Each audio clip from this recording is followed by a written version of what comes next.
Hey guys, welcome back to the CNC Auto channel, your friendly neighborhood mechanic here. And today I want to talk about tire maintenance. You're really not an adult until you buy your first set of 4 tires. And after you do, you're going to want to know how to make those tires last as long as possible. Today, I want to show you how.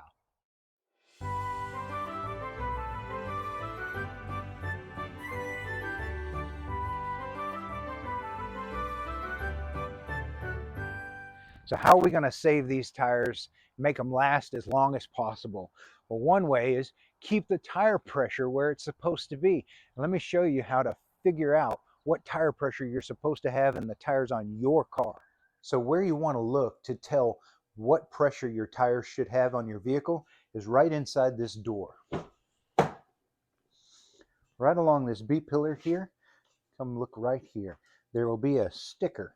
Usually it's a real bright color like this yellow here, and it tells you what size tires, get you in focus here, shows you what size tires you should have on the vehicle and what the pressure in those tires that's recommended by the manufacturer is. The other place that you need to look for your tire pressure is right here on the sidewall of your tires. It's going to be different on every car, so you want to make sure that you check that pillar inside the door and you check on the sidewall of the tire.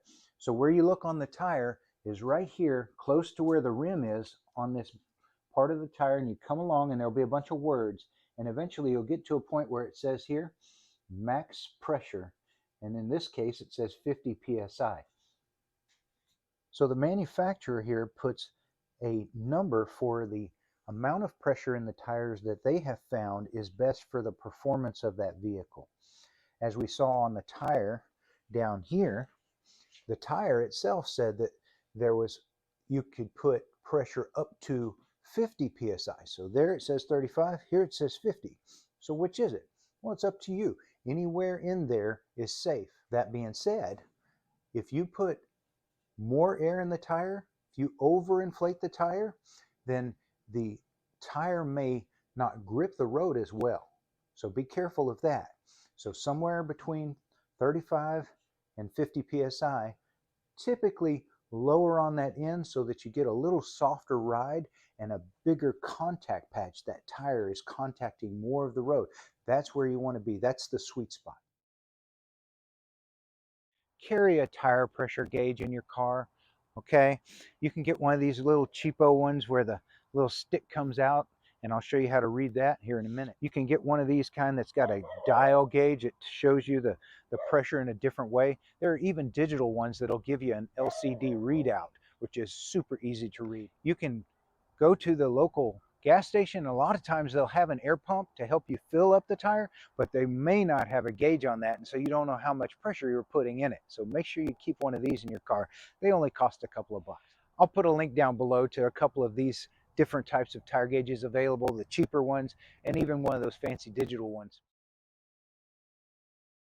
One little trick for you to make your tires last as long as possible, if you've got two different routes that you can go, and one of them is a gravelly road and one is just a concrete road, stay on the concrete because those gravel roads will tear up tires faster than you would imagine. Another great tip on how you can make your tires last as long as possible is to rotate those tires. You want to do this every oil change or two, every 5 to 10,000 miles. And what that does is it allows the wear pattern on tires to even out over time. The best way to rotate your tires, if they're the same size tires all the way around, is to do a crisscross pattern. So you take the tire from here and you put it on that far corner and vice versa. And then you take the tire from back here and you put it on this corner and vice versa. What that does is it takes those tires that have been in the back and just going straight ahead, and it puts them on the front, and that way they can wear along the edges as they turn side to side. And these tires that were up front that were wearing along those edges as it turns side to side, they go to the back now and kind of get a little bit of a rest, and they only have to go straight. So how many of you have a car with that little tire light on the dash? This little light of mine, I'm gonna let it shine, right? No, that thing could be on for a reason. And it may be a really simple reason, like your tire pressure is just a little bit low. So your car has a tire pressure monitoring system. That's TPMS. It's monitoring each one of the tires through the valve stem. There's a little computer, a little sensor on the back of the valve stem that tells the computer inside the car how much pressure is in each one of your tires. The computer will set off that little tire light on your dash whenever the pressure inside of one of your tires goes below 25% of that number that's on that tag inside of the door frame here. So in the case of this vehicle, the tag says the tire pressure should be 35. Well, 25% off of that is about 26 psi. So when this car goes below 26 psi in any one tire, that's when that tire light will come on. So sometimes when you get that little light, that little tire light on your dash come on, you'll notice it in the morning, and then you'll start driving to work, and then all of a sudden it goes out. I'm like, what the heck? Did it fix itself? In a way, yes, it did. So the air inside of your tires is basically just a bunch of air molecules, and those molecules are bouncing around in there. When they're cold, they're bouncing around very slowly, and that condenses the pressure, the air inside the tire, and so the pressure of that tire goes down. And if it's low enough, it goes below that threshold where your car's TPMS sensor is going to say, hey, this tire is low. But as you drive, that warms up the rubber of the tires, and it gets warm inside, making those molecules bounce around faster. And as they do, you can imagine they're pushing on the outside of the wall. They're adding pressure to the inside of your tire. So the pressure may start out below that, in this case, 35 psi threshold, and by the time you get to work, it's up to 38 psi inside because it got warmer.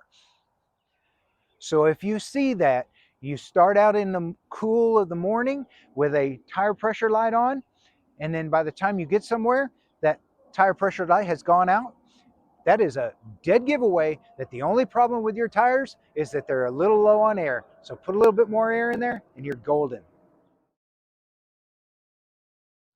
So let me show you how to use one of these. We'll start out with this simple little stick kind. And what we're going to do is we're going to push this onto the valve stem. And as we do so, the pressure is going to go in here and it's going to push this little stick out. And however far that stick gets pushed out, there are markings on here that tell us how many psi of pressure is inside that tire. So you just take off the valve stem cap, which protects this area from getting dirt and debris into it. And we're going to take this in and we're going to push it as hard as we can onto this valve stem. And as we do so, watch down here, this is going to shoot out. Then you can read on the stick what pressure is inside that tire. So this one says it goes by 1 psi marking. So 41, 2, 3, 4, 5. So almost 45 psi according to this one. I want to show you how to use this one as well. So same sort of situation. We're going to push this end onto the valve stem as hard as we can, just for a second. And this one stops and holds. Well, it's got a little bit of a slow leak, but it'll hold at the pressure that was in that tire. Let's do it again. 50 psi. While you're trying to take the pressure of a tire, if you hear that hissing sound while you're pushing on here, you're not getting a good seal between the rubber gasket in here and the top of the valve stem. So you want to try and push it a little bit harder and or straighter on until you don't hear that sound any longer. Reading the tires just means you're looking at the tread pattern on that tire to make sure that it's a nice even wear across the tire and around the tire. What you're looking for is you do not want to see more wear on the outside or the inside of the tire, or any kind of cupping or bald spots or any of the belting coming through. All of those are indicators that there may be something wrong with the suspension of your vehicle, and you need to have your friendly neighborhood mechanic check that out. So as I said, from the back, you can tell a lot by reading your tires. So again, we're looking at the tread pattern. We want to make sure that you've got just as deep a tread on the outside as the inside, and that there's no weird wavy patterns or bald spots along the way. If you see any of those things, again, go see your friendly neighborhood mechanic to figure out what's going on with the suspension or the steering of that vehicle. The tires will tell you a lot if you know how to read them. I'm sure this tire is trying to tell us something. What might it be? Oh, interesting. Hey guys, I hope you learned something today about tire maintenance and making them last as long as possible. Tires today cost so much money. We've got to make them last. And I really appreciate you guys tuning in. If you've missed any of our series, I'll put a link here in the corner and you can go back and look at some of the early Lessons from Dad videos. And if you got some ideas of other things you'd like to learn about, please leave us some comments down below. We'd love to hear from you guys. And if I got something wrong or I missed something that you think is important for our community to learn, please also put something like that down in the comments below. Mrs. C, Bagel, and I appreciate you guys. We hope that you all have a wonderful day and God bless.